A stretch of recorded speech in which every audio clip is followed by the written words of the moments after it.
വലിയ ആൾക്കൂട്ടത്തിന്റെ ഇടയിലൂടെ സെലിബ്രിറ്റിയായ ഒരാൾ തന്റെ സെക്യൂരിറ്റിയുടെ കൂടെ നടന്നു പോകുന്ന സമയത്ത് സാധാരണക്കാരനായ നിങ്ങൾ ആ സെലിബ്രിറ്റിയുടെ കൂടെ നിന്ന് ഒരു സെൽഫി എടുക്കുവാൻ ശ്രമിച്ചാൽ, അല്ലെങ്കിൽ അദ്ദേഹത്തെ നിങ്ങൾ ഒന്ന് തൊടാൻ ശ്രമിച്ചാൽ എന്തായിരിക്കും സംഭവിക്കുന്നത്?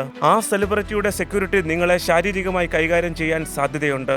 എന്നാൽ ഞങ്ങൾ ഇവിടെ ഒരാളെ പരിചയപ്പെടുത്തുന്നു. ദൈവത്തിന്റെ പുത്രനായ യേശുക്രിസ്തു ഭൂമിയിലായിരുന്നപ്പോൾ വലിയ ആൾക്കൂട്ടത്തിന്റെ ഇടയിലൂടെ സഞ്ചരിക്കുന്ന സമയത്ത് 12 വർഷമായി രക്തസ്രാവ രോഗം ബാധിച്ച ഒരു സ്ത്രീ താൻ എങ്ങനെയെങ്കിലും യേശുവിന്റെ വസ്ത്രത്തിലെങ്കിലും തൊട്ടാൽ ഞാൻ സൗഖ്യമാകും എന്ന് വിശ്വസിച്ച് അവിടെ വന്നു. ആ സ്ത്രീ എങ്ങനെയോ യേശുവിനെ തൊട്ടു. ആ സമയത്ത് തന്നെ ആ സ്ത്രീയുടെ രോഗം സൗഖ്യമായി. യേശു അത് അറിഞ്ഞിട്ട് അവളോട് ഇങ്ങനെ പറഞ്ഞു, നിന്റെ വിശ്വാസം നിന്നെ രക്ഷിച്ചിരിക്കുന്നു. ഇത് കേൾക്കുന്ന നിങ്ങൾ ഈ യേശുവിനെ ഒന്ന് തൊട്ടു നോക്കൂ, അപ്പോൾ അറിയാം എന്ത് സംഭവിക്കും എന്ന്. എങ്ങനെയാണ് ഈ യേശുവിനെ തൊടുന്നത്?